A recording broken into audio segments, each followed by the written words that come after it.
Bonsoir Johanna, Bonsoir on Claire, va bonsoir parler à avec tous. vous d'Amazon. Amazon qui va investir 15 milliards d'euros en France. Oui, c'est ce qu'a annoncé hier soir le géant américain du e-commerce.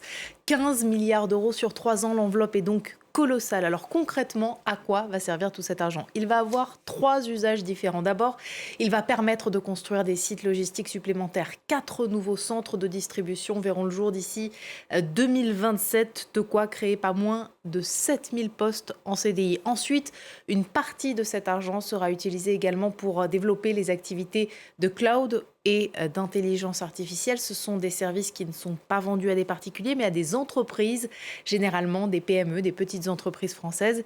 Et puis, dernier usage, cet investissement de 15 milliards d'euros sera également consacré à la consolidation du réseau déjà existant sur le territoire français. Et ce réseau, il est déjà plutôt solide. Oui, pour cause, Amazon et la France, c'est une histoire qui a commencé il y a plus de 25 ans. Le site de e-commerce a d'abord vu le jour aux États-Unis, c'était en 1995, sous l'impulsion de son créateur qui était à l'époque totalement inconnu, un certain Jeff Bezos.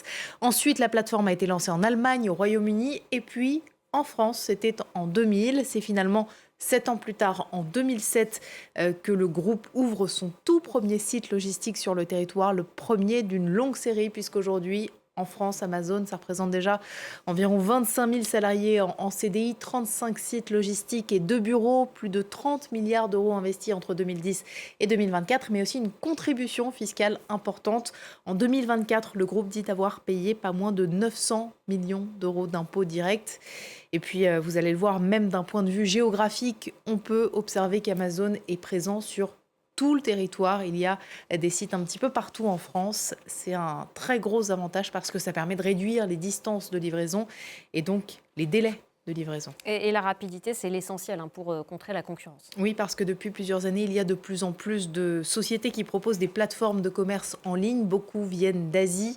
On pense par exemple à AliExpress, à Chine ou encore à Temu.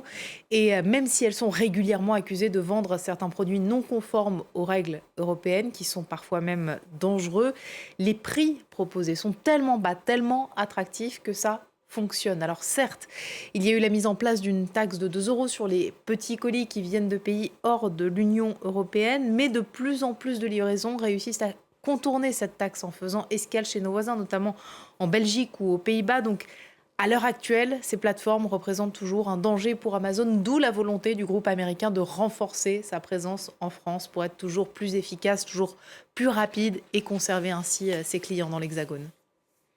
Mais derrière cette notion de rapidité, il y a aussi pas mal de critiques, Oui, Johanna. effectivement, Amazon se vante régulièrement d'effectuer ses livraisons très rapidement, mais ce qu'on ne voit pas, c'est que ça impose à ses salariés des cadences infernales qui sont souvent critiquées. Regardez les images qui vont être diffusées dans un instant. Il y a quelques jours, une campagne anti-Jeff Bezos a eu lieu à New York dans le cadre du Met Gala. Plusieurs bouteilles remplies d'urine ont été déposées sur le lieu de l'événement et il s'agit en fait d'une référence aux livreurs d'Amazon car l'entreprise a admis qu'ils étaient parfois obligés d'uriner dans des bouteilles pour éviter d'avoir à faire une pause et pour pouvoir donc tenir leur délai.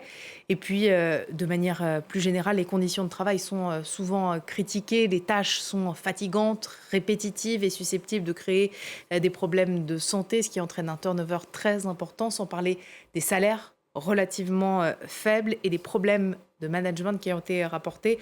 En France et ailleurs, des grèves sont régulièrement organisées contre la direction d'Amazon.